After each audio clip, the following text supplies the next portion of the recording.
este domingo vamos a tener la cita bíblica del capítulo 20 de Apocalipsis, versículo 7 en adelante.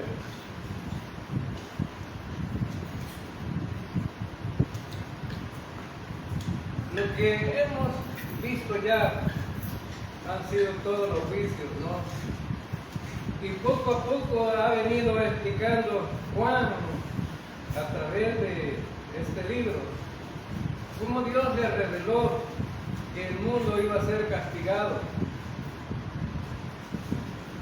Y estamos llegando al final de los juicios. Todavía no estamos viendo algunos eventos donde la gente todavía es castigada. Y el domingo pasado vimos el capítulo 20, versículo 1 al 6.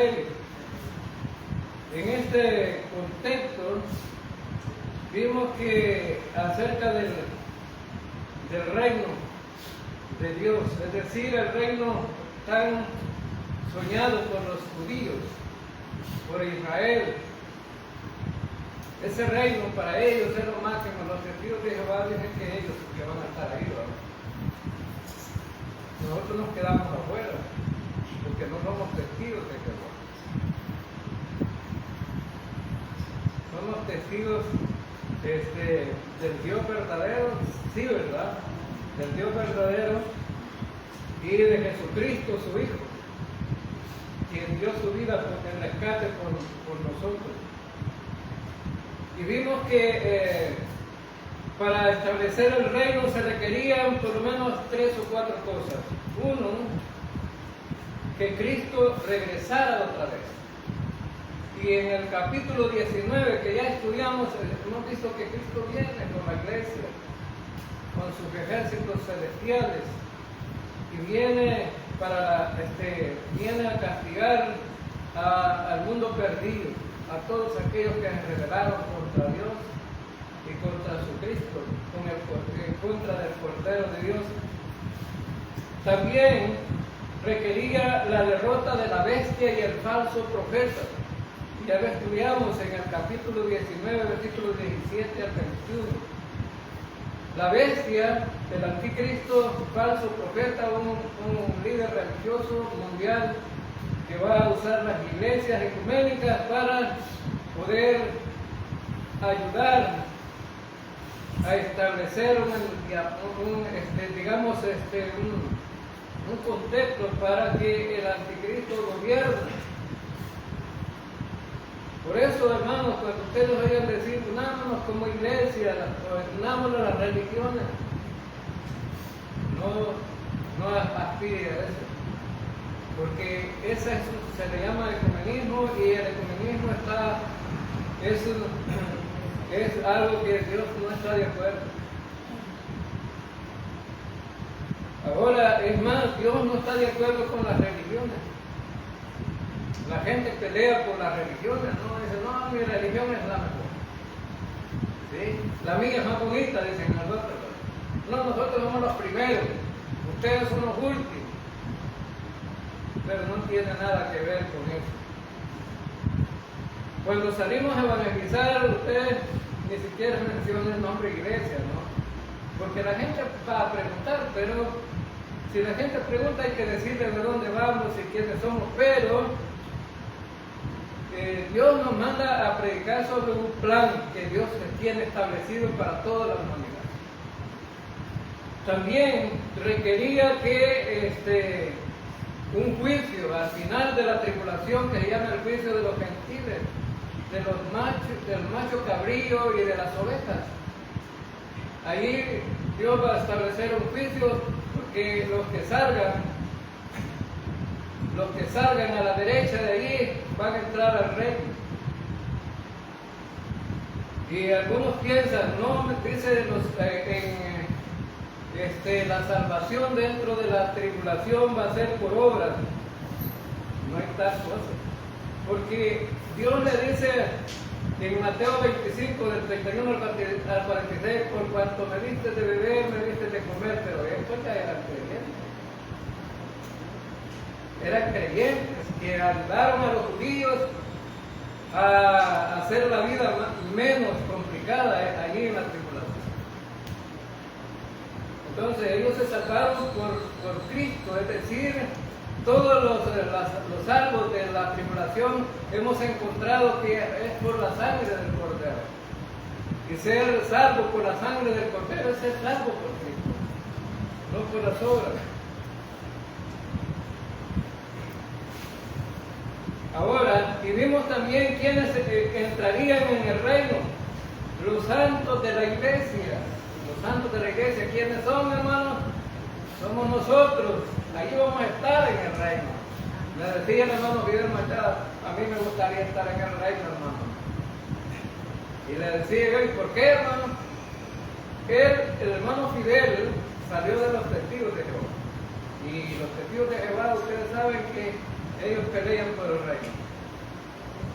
Pero el hermano Fidel me decía, yo quisiera comer de las gallinas de Salomón en el tiempo del milenio. El hermano Fidel estaba pensando en eso, ¿no? Bien, pero nosotros como iglesia vamos a estar en el milenio. Cristo nos va a levantar en el rapto de la iglesia. Van a haber 7 años con Cristo allá en los cielos, donde va a entregar los galardones. Va a haber un juicio allí para entregar galardones, no para castigar a nadie, sino más bien para entregar premios a los buenos creyentes. Después la iglesia viene otra vez para la tierra. También los santos de la tribulación van a estar en el reino. Los que murieron con cuerpos glorificados, los que murieron en la tribulación con cuerpos glorificados, porque van a resucitar, y los que no murieron con cuerpos naturales. Los judíos, una parte de judíos, una parte de gentiles van a entrar con cuerpos naturales al reino.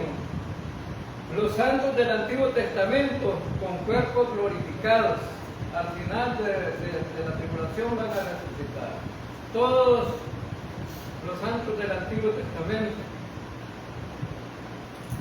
Y en el milenio se va a registrar otro grupo de personas que allí van a nacer, allí en el reino van a nacer. Son los hijos de los que entraron con cuerpos naturales. Los que entraron con cuerpos naturales son creyentes al milenio, pero los hijos van a tener que elegir o salvarse o condenarse. Cada quien tiene la libertad de salvarse o condenarse. Y también vimos acerca de las resurrecciones, ¿no? Ahora, en el versículo 7 al versículo 9, vamos a ver la rebelión final de Satanás. Versículo 7, cuando los 1000 años se cumplan, Satanás será suelto de su prisión. Recuerden que para entrar a establecer el reino, Dios encadenó, en el estudio pasado lo vimos, Dios encadenó a Satanás en el abismo. El abismo es un tipo de castigo donde Satanás iba a estar enterrado y todos aquellos ángeles que también se rebelaron en Génesis capítulo 6, se rebelaron contra Dios, ahí estarán encerrados.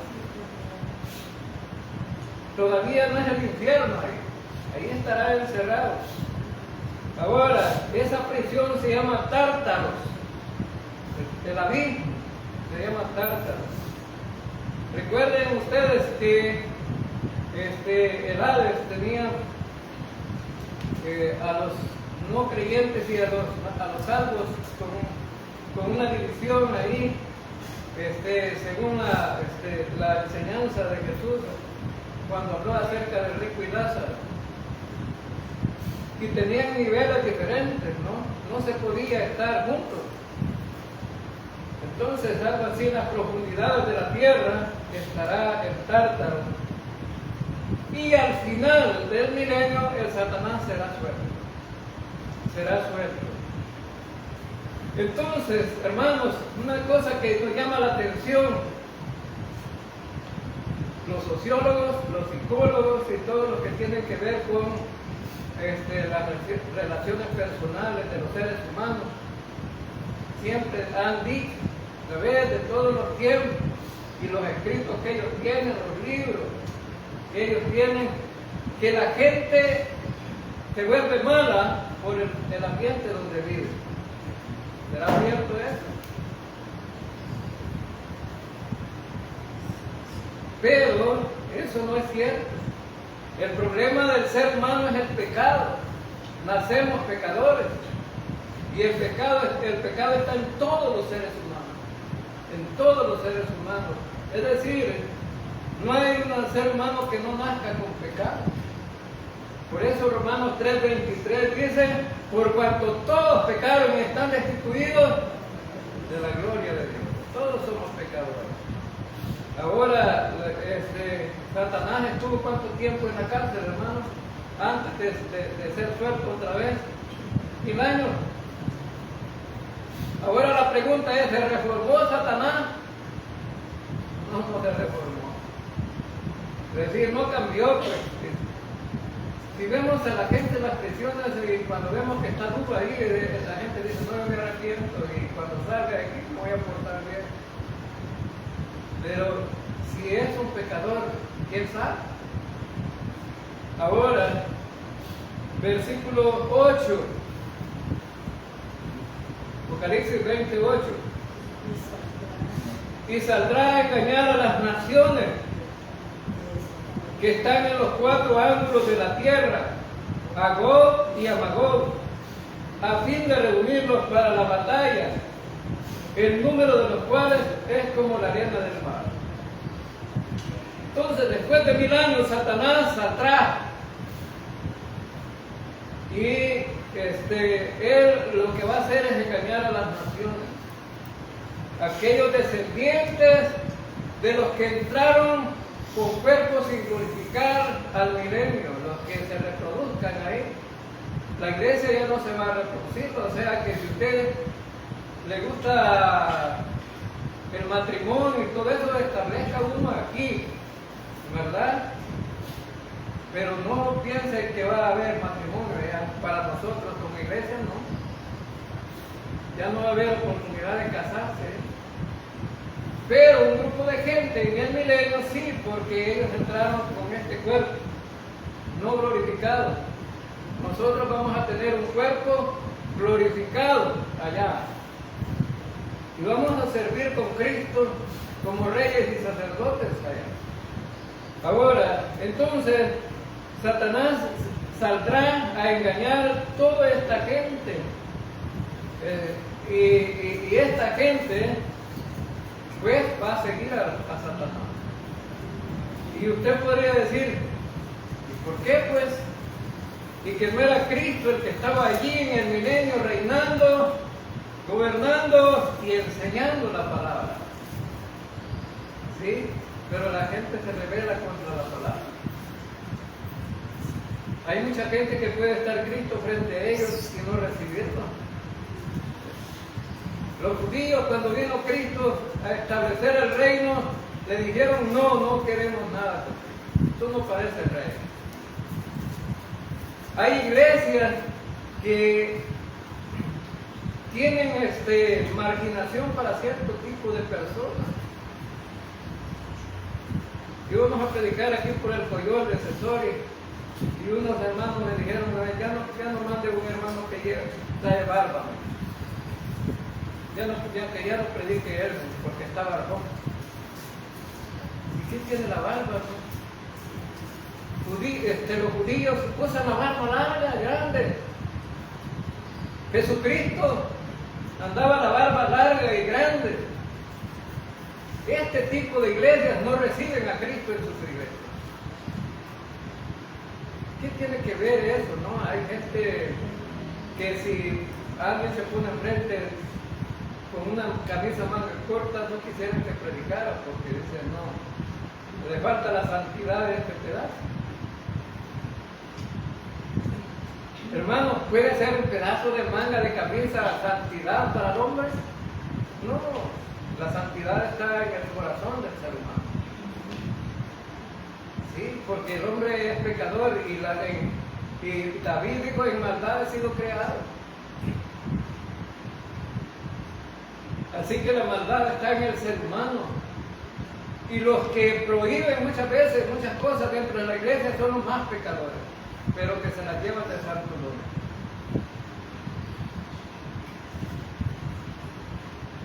Entonces, no se trata de eso.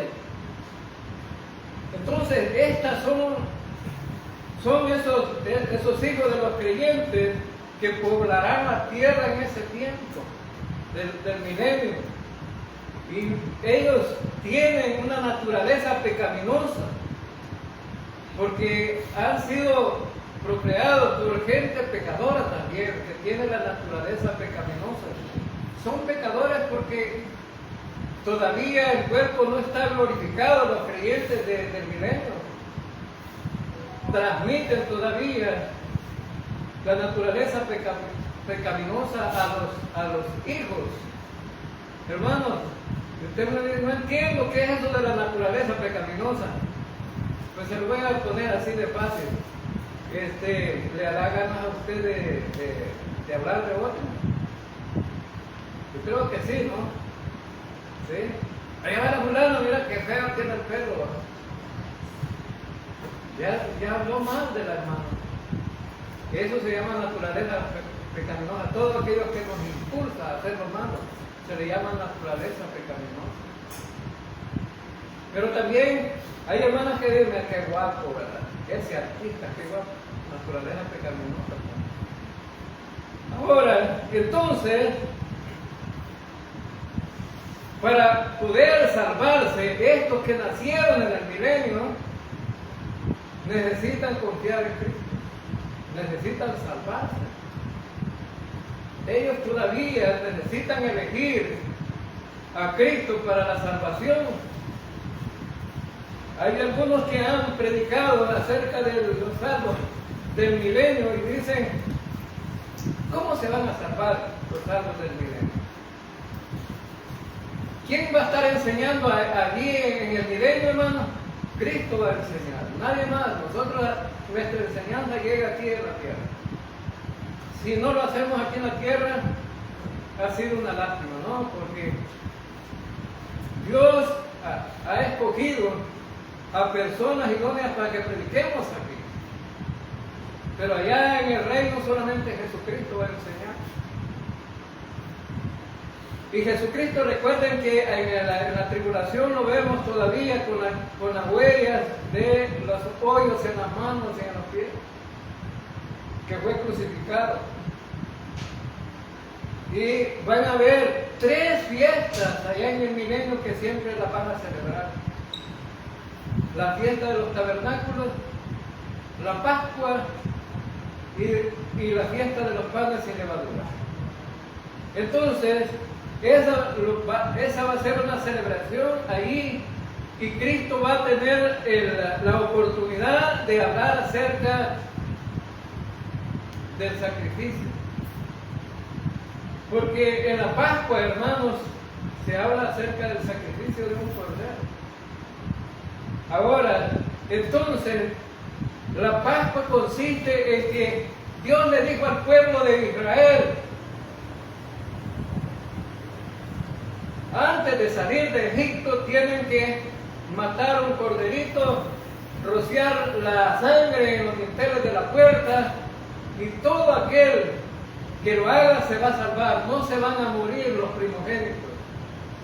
Era un acto de fe. Cualquiera podría haber dicho, ¿qué tiene que ver esa sangre pintada en una puerta para que la gente se salve? Y todos los que decidieron pintar las puertas o los dinteles de las puertas, esos no murieron, pero todos aquellos que no pintaron las puertas se murieron. Entonces, hermanos, a través de ese sacrificio del Cordero, allá en Egipto, Cristo va a ilustrarlo, va a tener la oportunidad de ilustrarlo. Es decir, el sacrificio del Cordero en el Antiguo Testamento solamente cubría los pecados, no los quitaba. Cubría los pecados, es decir, rociaba la sangre, pero los pecados solamente eran cubiertos y el pecador se iba contento para su casa, porque había sido cubierto sus pecados, pero a los días venía con otro corderito. Y Jesús va a tener la oportunidad de decir: yo morí de una vez y para siempre, yo soy el Cordero de Dios que quita el pecado del mundo. Yo soy el Cordero que fui sacrificado. Y todos estos que están aquí, que vienen de la iglesia, fueron salvos a través del sacrificio que yo hice en la cruz. Es decir, va a tener la oportunidad Cristo de ilustrar a través de la Pascua cómo realmente la gente se salvó.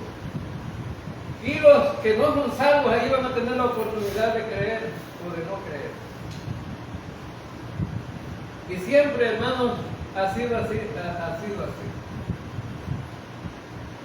En el Antiguo Testamento los judíos que se salvaron de las mordidas de las serpientes fue a través de un acto de fe. Levantaron la serpiente en el alto y los que volvían a ver la serpiente no murieron, pero los que no decidieron no ver la serpiente murieron. Era un acto de fe. Ahora, entonces, esos hijos de los nacidos ahí en el milenio tendrán la oportunidad de salvarse o de condenar.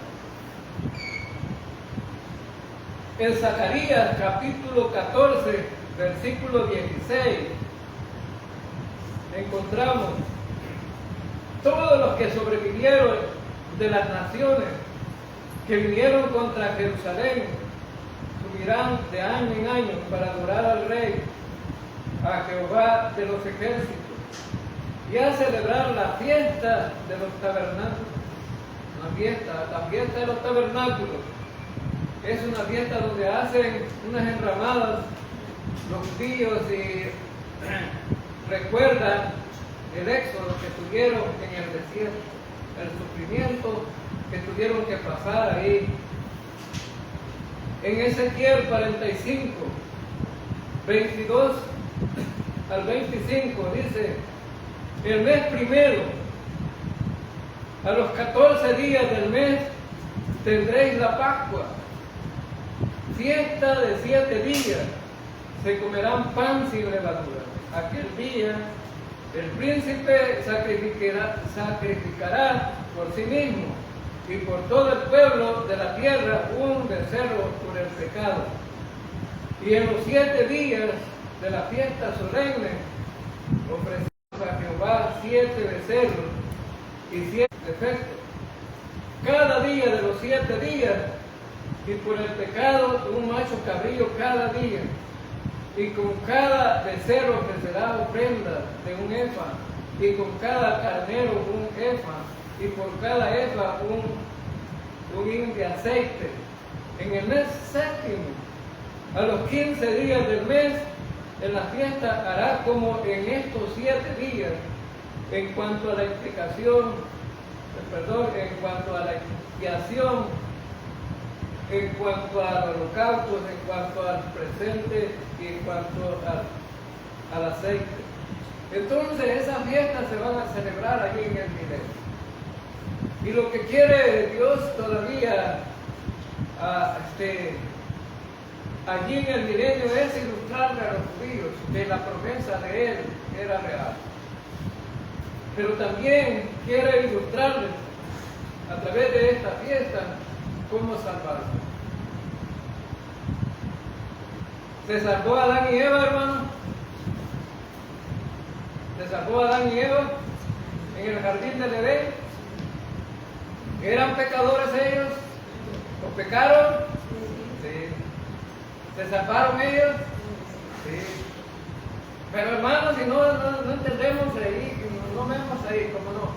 Sacrificó Dios unos animales por ellos. Y por ellos pudieron ver la muerte por primera vez. Y los cubrió es decir, los vistió con los pieles de esos animales inocentes. Entonces, la salvación es a través del sacrificio de alguien inocente, que no tiene pecado. Y nosotros nos salvamos a través de alguien inocente, que era Jesucristo, no tenía pecado. Y nos salvamos. Los hombres del Antiguo Testamento se salvaban con la fe puesta en el sacrificio de Cristo. Y ahora los del milenio tendrán que salvarse también con la fe puesta en Cristo. No hay otra manera de salvarse. Ahora, hermanos, es garantía que el sacrificio de Cristo pueda arrastrar a toda la humanidad para que se salve. No, porque hay una decisión personal. Usted ha decidido por Cristo, ha sido su decisión. Una decisión personal. El mensaje está, los recursos están para salvarse, pero cada quien decide o salvarse o condenarse. Ahora, enfrente, esta gente tenía al Cordero que quita el pecado de todo el mundo, la gente del milenio. Pero ¿qué vemos entonces? Que muchos no creyeron, y no fueron pocos. No fueron pocos los que no creyeron.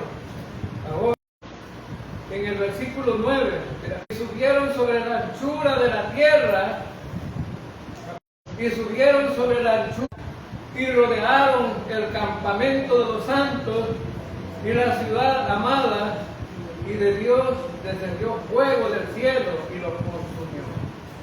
Ahora, lo que vemos es que ellos rodearon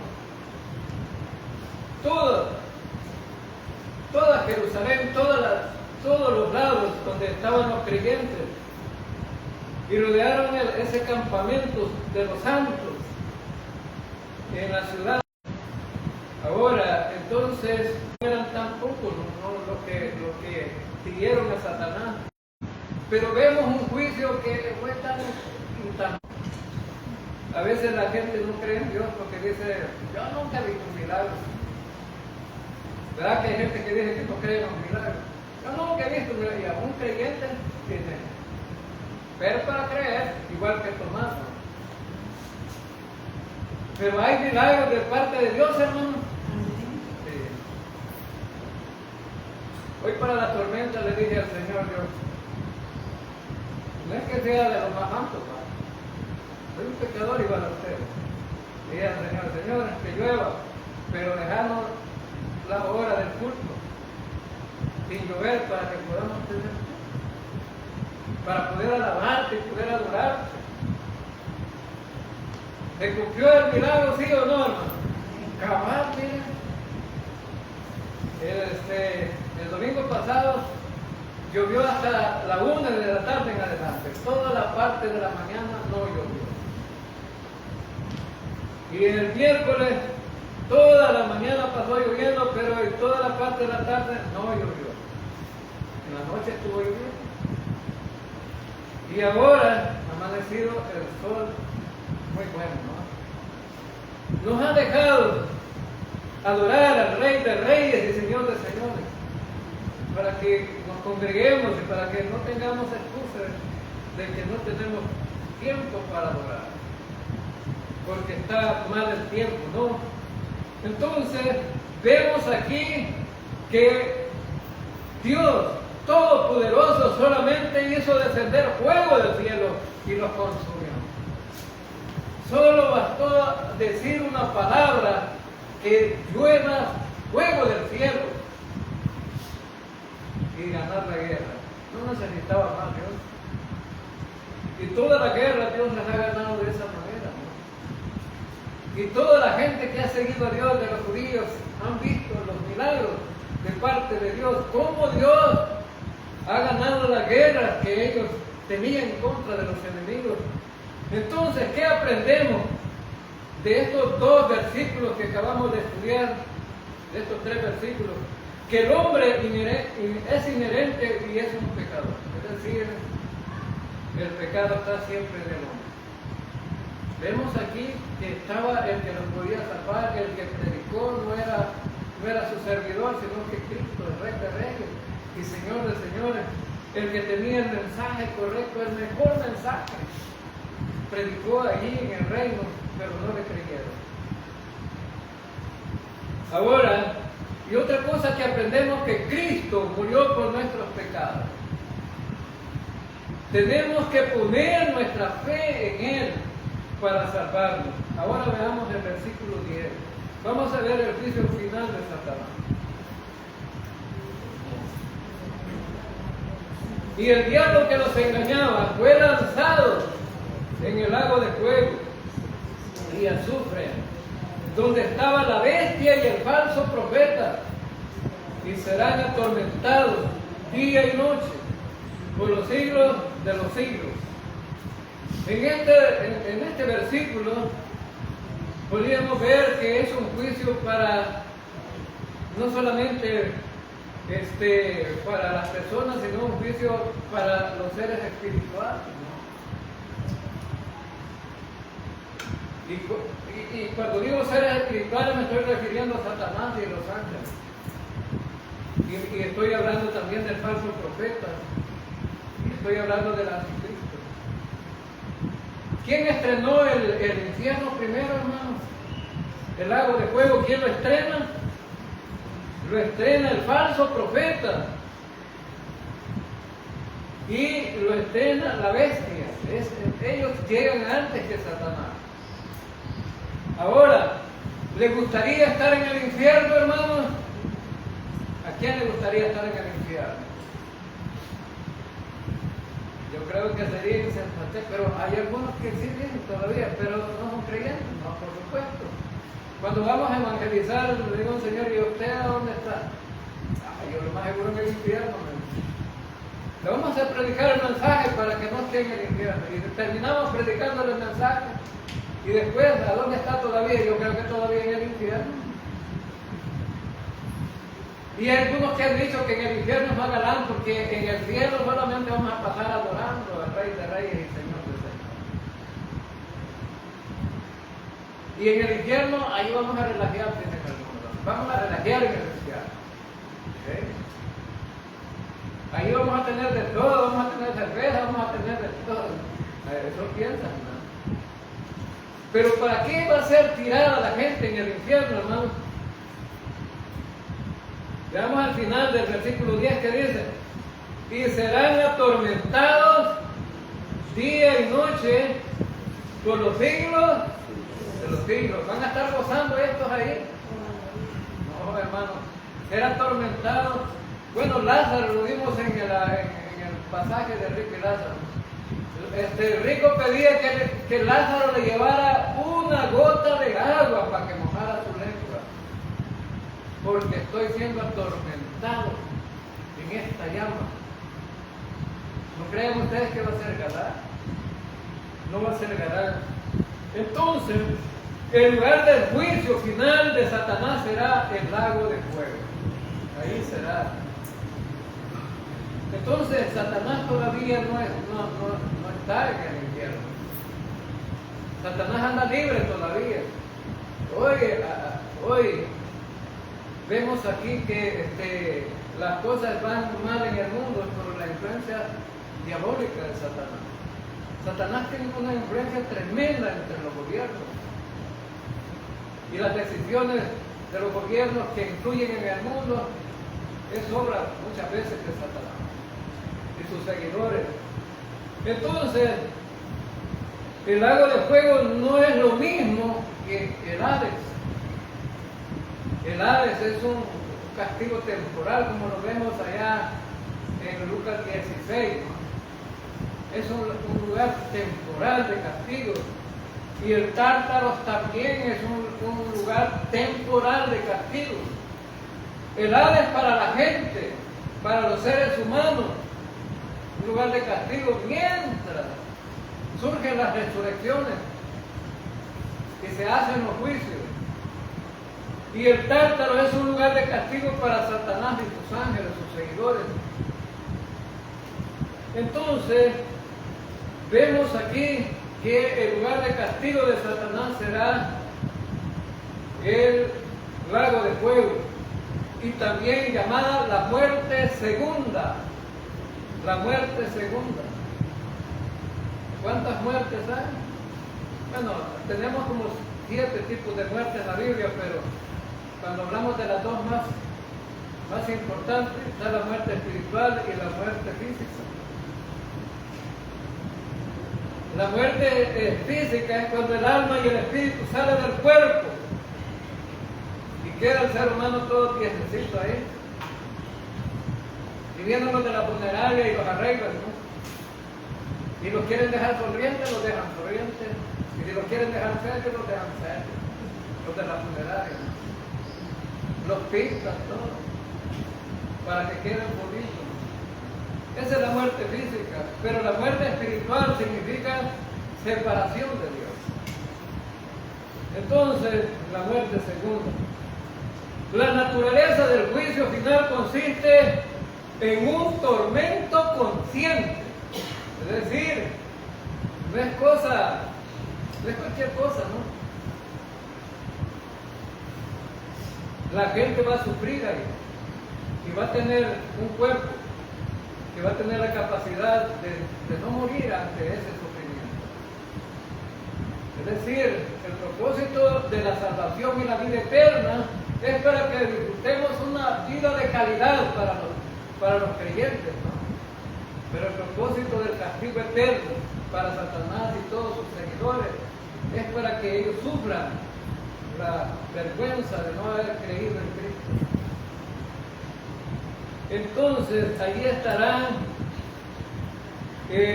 la bestia y el falso profeta y Satanás. Estarán ahí sufriendo el castigo eterno. Y no se trata de aniquilar, porque la gente dice, no, bueno, algunos intérpretes de la Biblia dicen, no está el infierno. Por ejemplo, los adventistas dicen que es como prender el fósforo y una quemadita así. Es el infierno. Eso no es infierno, ¿no? Eso es no saber prender el fósforo, ¿verdad? Para quemarse. Ahora, la duración del juicio final de Satanás será por siempre, porque dice de los siglos, por los siglos de los siglos. Entonces eso no tiene límite, es para siempre. Por eso, hermano, usted que se ha salvado, levante la mano los que son salvos aquí, vamos a ver. ¿Habrá alguien que esté salvo? Usted que se ha salvado, también gozará de las bendiciones de Dios para siempre, eternamente. Pero el castigo también para los condenados será para siempre. Es para siempre. Por los siglos de los siglos. Apocalipsis 1:18 dice que Jesucristo vivirá por los siglos de los siglos. Y estos mismos términos se usan también para el castigo eterno. Entonces, ¿qué aprendemos de Satanás? Satanás no cambia. Él es un mentiroso, él es un rebelde, es un homicida, es un engañador. Y hemos visto también el destino que es seguro para Satanás. Y es el castigo eterno. Ahora, veamos el juicio final para el mundo perdido. Ahora vamos a hablar de las personas. Ya vimos que Satanás va al infierno. Ya vimos que la bestia y el falso profeta van al infierno, al lago de fuego. Ahora vamos a ver, porque algunos dicen el castigo eterno en el infierno es para Satanás, la bestia y el falso profeta, no para nosotros. ¿Habrá una segunda oportunidad de salvación, hermanos? No hay tal cosa. No hay tal cosa. Algunos tienen esperanza y algunos no creen en Cristo antes de morirse porque dicen a sus familiares, ¿verdad? Ahí me hacen algo para que cuando yo muera me ayude a salvarme. No hay tal cosa. El mismo líder religioso católico dijo, no hay ni siquiera no hay purgatorio. Porque los católicos creen que el purgatorio es para purificarse antes de salvarse. No hay tal cosa. Y mi hermano le dice a una señora, mire, aquí en el diario dice el Papa que no hay purgatorio. Aunque el Papa diga que no hay purgatorio, yo sigo diciendo que sí hay, una señora. Que sí hay. Entonces, la señora sigue creyendo lo que ella quiere creer, ¿no? Pero realmente no existe, no hay un... Y a veces el purgatorio cita en 1 Corintios 3, el juicio de los creyentes, de los galardones. Mire, pasa por fuego ahí, para purificarse. No es tal cosa, ¿no? Mala interpretación. Ahora, veamos versículos 11 al 15. Y vi un gran trono blanco, y el que estaba sentado en él, de delante del cual huyeron la tierra y el cielo, y ningún lugar se encontró para ellos. Y vi a los muertos grandes y pequeños de pie ante Dios, y los libros fueron abiertos, y otro libro fue abierto, el cual es el libro de la vida. Y fueron juzgados los muertos por las cosas que estaban escritas en los libros, según sus obras. Y el mar entregó los muertos que había en él.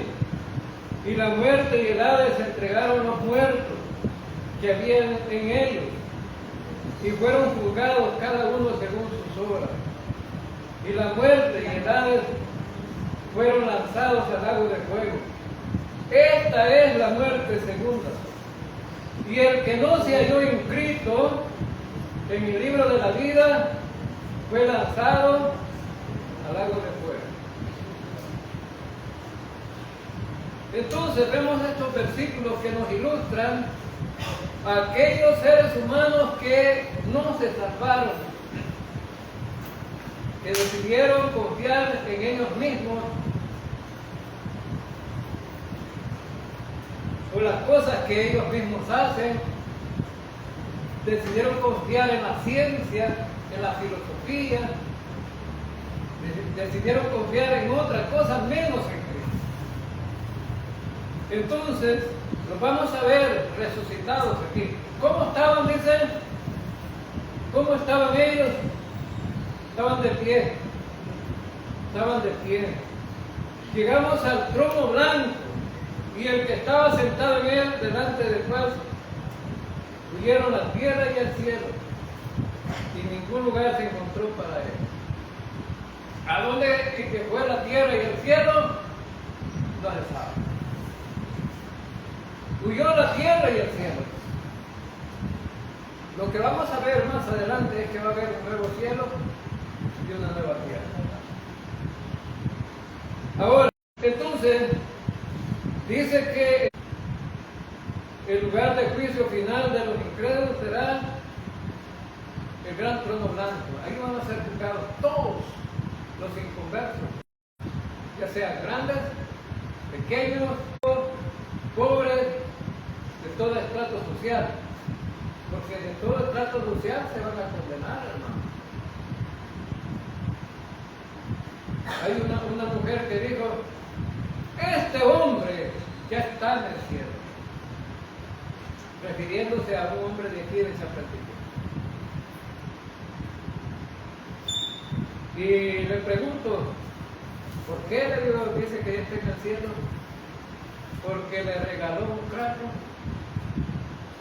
al sacerdote.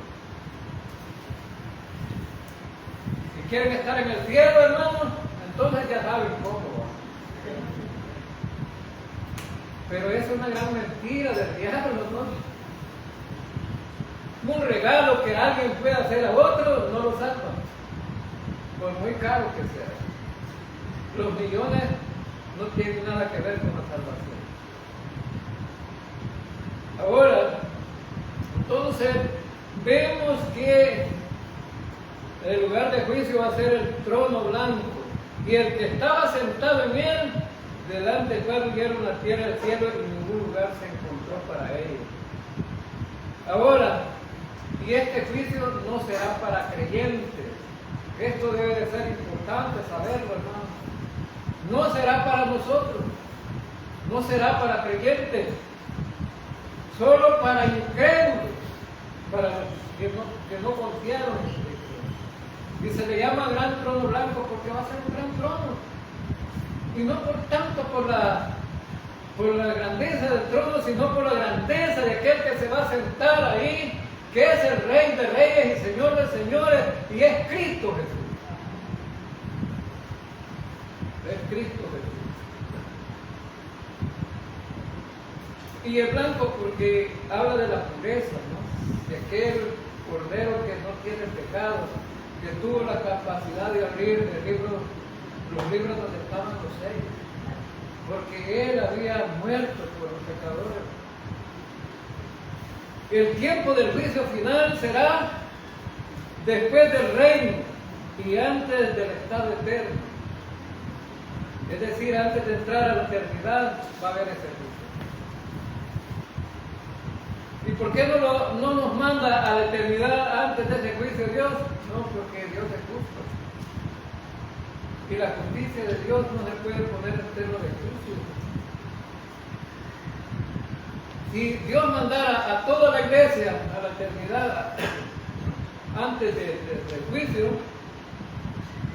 dirían estos que van a ser juzgados: qué injusto es Dios. A nosotros nos deja y a estos bien ganar nos manda, ¿verdad? Así como los hijos desobedientes, o los hijos rebeldes. Así como te dice la mamá: van a ir a traer una libra de azúcar, que vaya Chepito, que vaya Chepito, y ya la están poniendo a otro allí, que vaya a traer el mandato. No, le dice la mamá, por haber mandado vos vas a ir. Las mamás son justas, vos vas a ir. Entonces, Dios dice: vamos a buscar primero, para que ellos vean que si no van a ir a la eternidad, no es culpa mía, sino es culpa de ellos. El juez de este juicio final será Jesucristo. Ahora, entonces vemos aquí, hermanos, en Hechos de los Apóstoles, vamos a buscar Hechos de los Apóstoles, capítulo 10, versículo 42. Y nos mandó que predicásemos al pueblo y testificásemos que Él es el que Dios ha puesto por juez de vivos y muertos. ¿Quién es el juez de vivos y muertos, hermano? Jesucristo. Por eso, Él va a estar juzgando a la gente ahí. Él es juez de vivos y de muertos. Ahora, por eso, hermanos, necesitamos salvarnos, ¿no? Y aquellos que me escuchan a través de las redes sociales y no son salvos, necesitan salvarse. Necesitan salvarse. Porque si no, van a ir a la condenación eterna. Y van a estar en este juicio. Y el juicio no los va a salvar, sino que los va a condenar. Entonces, alguien puede decir, de aquellos que me escuchan, que no son salvos, ¿cómo puedo llegar a ser salvo? En Hechos 10:43 dice: de este dan testimonio todos los profetas, que todos los que en él creyeren recibirán perdón de pecados por su nombre. Solo Cristo los puede perdonar, solo Él los puede salvar.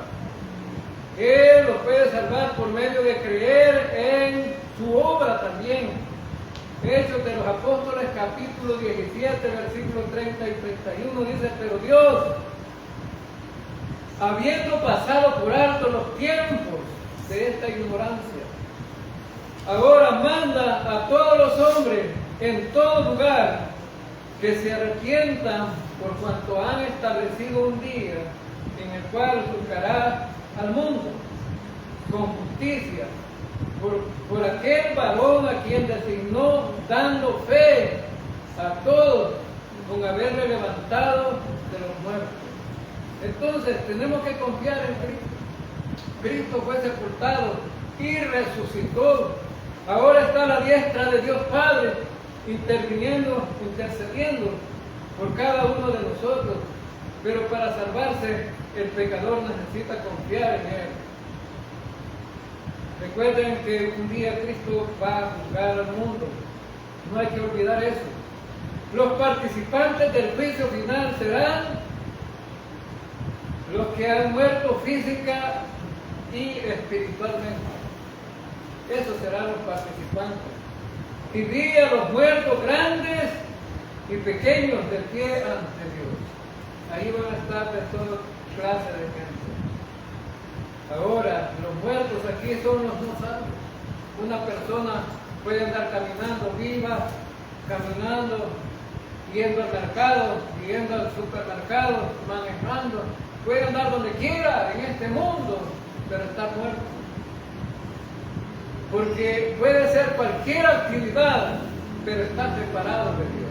Y la muerte significa estar separado de Dios. Ahora veamos el criterio usado para este juicio final. Serán las propias obras. Y aquí es donde le decimos a aquellos que creen que son salvos por la fe más las obras, es donde no tiene mérito hablar de las obras. ¿Sí? Fíjense que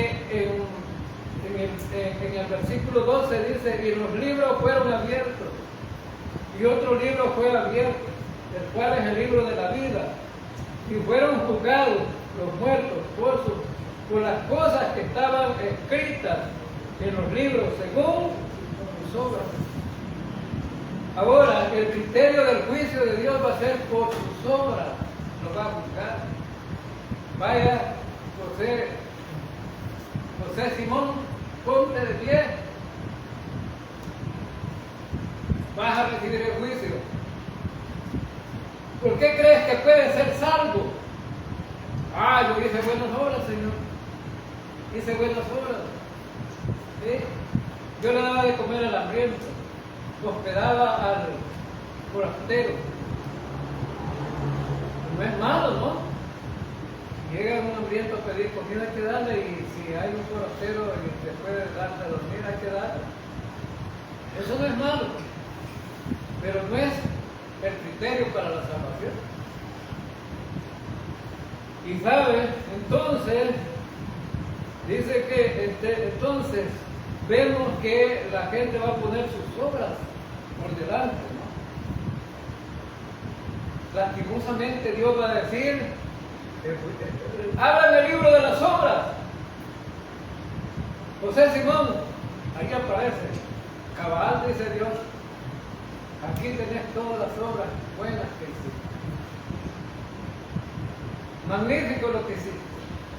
Pero ¿sabes qué? Vas al infierno. ¿Y por qué, Señor?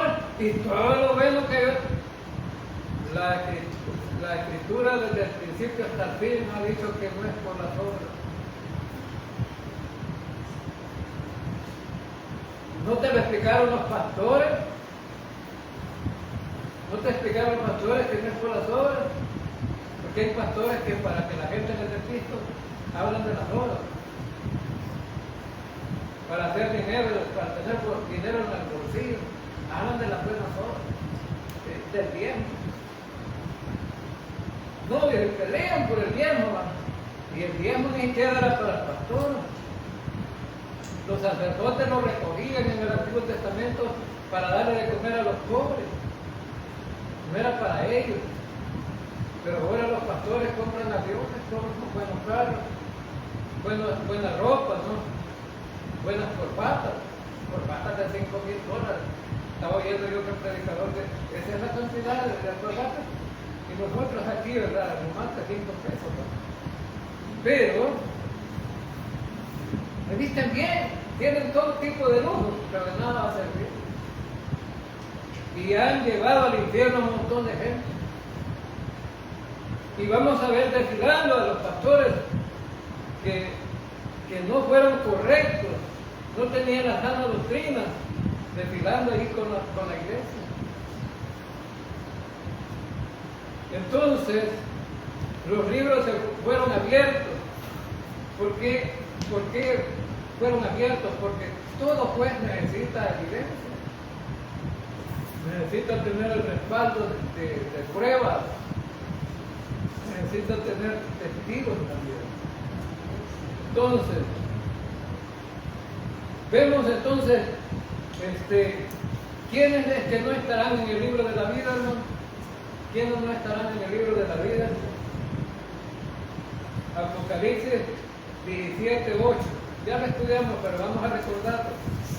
Apocalipsis 17:8. La bestia que has visto era y no es, y está para subir del abismo, de ir a perdición, y los moradores de la tierra, aquellos cuyos nombres no están escritos desde la fundación del mundo en el libro de la vida, se asombrarán viendo la bestia que eran y no eran. Todos los que no son creyentes, todos los que no son creyentes no estarán ahí en el libro de la vida. Entonces, porque decidieron seguir a la bestia, al anticristo, se dejaron sellar. Entonces, la bestia busca que le adoren, pero los que dejan marcar entonces están perdidos. El libro de la vida es el registro que Dios lleva acerca de los que no saben. ¿Está usted en el libro de la vida, hermano? Unos cuantos, porque no todos dijeron amén. Estar en el libro, un creyente tiene que estar escrito en el libro de la vida. Un verdadero creyente tiene que estar en el libro de la vida. ¿Sí? Y no debe decir con miedo, amén, hermano. Porque si tiene dudas, entonces necesita volver a confiar en Cristo. Ahora, fíjense bien,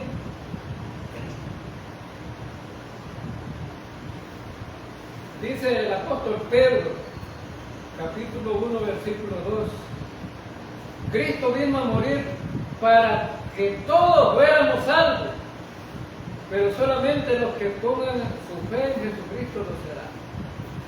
Ellos son llamados elegidos según la presencia de Dios. Es decir, que Dios, en su infinito conocimiento, ya sabía quiénes iban a ser salvos. Conoce Dios quiénes van a ser salvos, quiénes van a recibir a Cristo como su Salvador y Cristo. Entonces, Dios elige a los que eligen creer en su Hijo. Ahora, ¿por qué serán juzgados según sus obras? Hay dos razones. Porque en lugar de confiar en Jesucristo solamente para ir al cielo, dice bien, la gente, en lugar de confiar en Cristo solamente para ir al cielo, confiaron en sus propias obras. Ahora, ¿qué dice Isaías con respecto a las obras? Vuestras obras son como trapos de inmundicia, como un trapo sucio. Ahora, entonces, la otra razón es para determinar el grado de castigo en el lago de fuego. La gente ya le da que pensar que va a estar en el infierno. Pero Pero vemos aquí en algunos pasajes del Nuevo Testamento que hay algunos que van a sufrir más que otros, aunque todos va a ser sufrimiento. Entonces, veamos entonces Apocalipsis capítulo 20, versículo 13. Y el mar entregó a los muertos que había en él.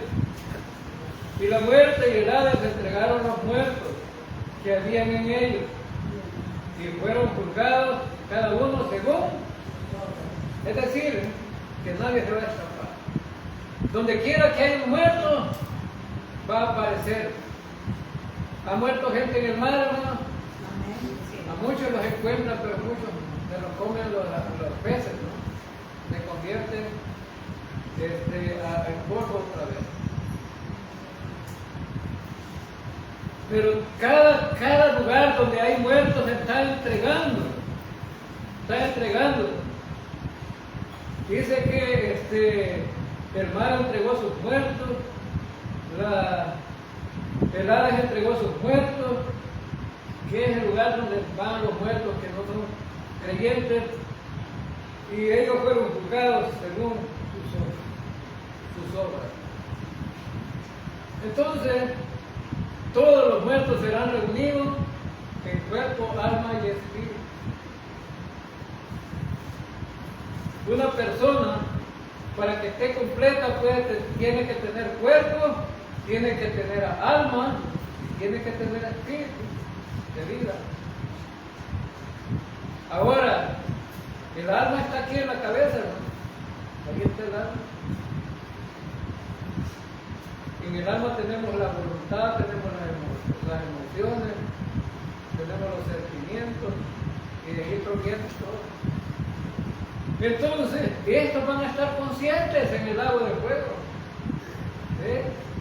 Ahí van a decir, ay, está duro esto, ¿no? Ahora, los que están en el Hades hoy son todos aquellos que no son salvos. Los creyentes estamos en la presencia del Señor. Veamos el versículo 14. La muerte y el Hades serán lanzados al lago de fuego, y este es el juicio final. La muerte y el Hades serán lanzados al juicio final. Ya no va a haber castigo. Todos los que merecían el castigo han sido lanzados a través del Hades, a través de la muerte. Ahora, la muerte significa separación del hombre y Dios. Y entonces el destino final de los incrédulos es el lago de fuego. Ahora veamos cómo son vistos los que son condenados. Y el que no se halló inscrito en el libro de la vida fue lanzado al lago de fuego. Aquellos que son lanzados al lago de fuego es que no estaban en el libro de la vida. En el Antiguo Testamento encontramos a los gobiernos registrando todo el mundo. Antes de la fundación del mundo, Dios sabe quiénes son los seres humanos que van a existir. Y a veces esto nos parece un poco increíble, ¿no? Cuando será borrado. Voy a tener una lista Dios de todos los inconversos. Y las tiene, ¿no? Por eso Él sabe quiénes van a ser condenados. Ahora, no hay una segunda oportunidad, hermanos, no hay oportunidades. En Hebreo dice que está establecida entre Dios y los hombres que los hombres mueran una vez y luego el juicio. Entonces, no hay segundas oportunidades. Pero hay oportunidades ahora todavía, porque Cristo puede salvar. Todo aquel que no ha confiado en Cristo debe de confiar en Él para la salvación. Como dice dice Juan 3:16, porque de tal manera amó Dios al mundo y ha dado a su Hijo unigénito, para que todo aquel que en Él crea no se pierda, mas tenga vida eterna. El que crea va a tener vida eterna. Versículo 17. Porque no envió Dios al mundo, al Hijo al mundo, para condenar al mundo, sino para que el mundo sea salvo por Él. El deseo de Dios es salvar al hombre perdido, pecador. Versículo 18. El que en Él cree no será condenado, pero el que no cree ya ha sido condenado, porque no ha creído en el nombre del unigénito Hijo de Dios. Entonces, si no quiere ser condenado, necesita creer. Vamos ahora.